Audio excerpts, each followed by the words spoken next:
Hello guys, അപ്പോൾ Sunday ആയിട്ട് എല്ലാവരും എന്താ പരിപാടി? ഞങ്ങൾ എല്ലാവരും കൂടി ജസ്റ്റ് ഒന്ന് കറങ്ങിയിട്ട് വരാമെന്ന് വിചാരിച്ചു. അപ്പോൾ നമ്മുടെ മെയിൻ പ്ലാൻ ഗോ കാർട്ടിംഗ് ആണെങ്കിലും പോകുന്ന വഴിക്ക് നമ്മൾ പൂമല ഡാമിലും കൂടി ഒന്ന് കയറിയിട്ട് പോകുമെന്ന് വിചാരിച്ചു. സംഭവം നമ്മുടെ വീടിൻ്റെ അടുത്തൊക്കെ തന്നെയാണ്, പക്ഷെ എന്നാലും നമ്മൾ ഇതുവരെ അങ്ങോട്ട് പോയിട്ടില്ല. അപ്പോൾ എന്തായാലും ഒന്ന് പോകാമെന്ന് വിചാരിച്ചു. പിന്നെ തക്കുടാനും സൂർജേട്ടനും അഖില ചേച്ചിയും കൂടി ഡാമിൻ്റെ സൈഡിൽ കൂടെ പൊത്തി പിടിച്ച് അങ്ങോട്ട് കയറിയതാണ് കേട്ടോ.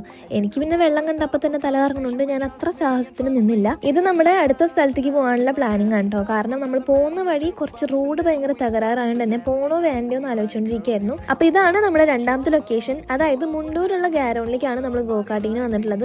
അപ്പോൾ ഇവിടെ ഗോ കാർട്ടിങ് മാത്രമല്ല കേട്ടോ, വേറെയും കുറേ ഗെയിംസ് ഉണ്ട്. അതായത് ഷൂട്ടിങ്, ക്യാരംസ്, പിന്നെ കളർ ഗൺ വെച്ചിട്ടുള്ള ഷൂട്ടിങ്ങും അങ്ങനെ എന്തൊക്കെയോ ഉണ്ട്. അപ്പോൾ ഇവിടെ വന്നപ്പോഴാണ് കേട്ടോ നമ്മൾ ഇവിടെ ഇത്രയും നല്ല അടിപൊളി ഗെയിംസും കാര്യങ്ങളൊക്കെ ഉണ്ടെന്ന് അറിയുന്നത്. അപ്പോൾ ഇതിന്റെ ഫുൾ വീഡിയോ നമ്മൾ ഓൾറെഡി ചാനലിൽ ഇട്ടുണ്ട്, അപ്പോൾ എല്ലാവരും പോയി കണ്ടോക്കുക. പിന്നെ നമ്മുടെ ഗോ കാർട്ടിങ്ങിന്റെ പ്രൈസ് വരുന്നത് ഓരോ റൗണ്ട് അനുസരിച്ചാണ്. അതായത് 6 റൗണ്ട്, 10 റൗണ്ട്, അങ്ങനെ ഓരോ റൗണ്ട് അനുസരിച്ചിട്ടാണ് നമുക്ക് ഇതിന്റെ പ്രൈസും കാര്യങ്ങളും വരുന്നത്. അപ്പോൾ ഞങ്ങൾ 5 പേരാണ് റേസിങ്ങിന് ഇറങ്ങിയത്. അപ്പോൾ നമുക്ക് ആദ്യം അവരിങ്ങനെ തലയിൽ വെക്കാൻ വേണ്ടി ജസ്റ്റ് ഒരു കവറിങ്ങിന് വേണ്ടി ഒരു ക്യാപ്പ് പോലത്തെ സംഭവം തരും. അത് കഴിഞ്ഞിട്ട് അതിന്റെ മുകളിലാണ് നമ്മൾ ഹെൽമെറ്റ് വെച്ചിട്ടാണ് നമ്മൾ റേസിങ്ങിന് ഇറങ്ങുക. നിങ്ങളിവിടെ അടുത്തുള്ള ആൾക്കാരാണെങ്കിൽ എന്തായാലും ഒരു പ്രാവശ്യമെങ്കിലും വന്ന് ട്രൈ ചെയ്ത് നോക്കുക. കാരണം അത്ര അടിപൊളിയാണ്. നമുക്കിത് ഒരു പ്രാവശ്യം ഓടിച്ചു കഴിഞ്ഞാൽ എന്തായാലും ഇഷ്ടപ്പെടും. കാരണം അത്ര സൂപ്പറാണ് ഇത് ഓടിക്കാൻ വേണ്ടിയിട്ട്. അപ്പം ഞങ്ങളെല്ലാവരും ഇങ്ങനെ വരിയായിട്ടാണല്ലോ വിടുക. അപ്പോൾ ഏറ്റവും ലാസ്റ്റാണ് ചേച്ചീനെ വിട്ടത്. അതുകൊണ്ട് തന്നെ ഞങ്ങളൊക്കെ പോയി കഴിഞ്ഞ് കുറച്ച് ദൂരം കഴിഞ്ഞിട്ടാണ് ചേച്ചി വരുന്നത്.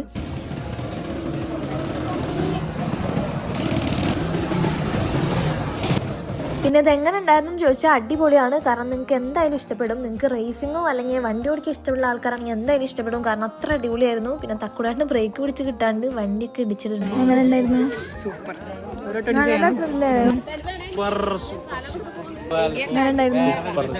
അപ്പൊ ഓക്കെ, ബൈ.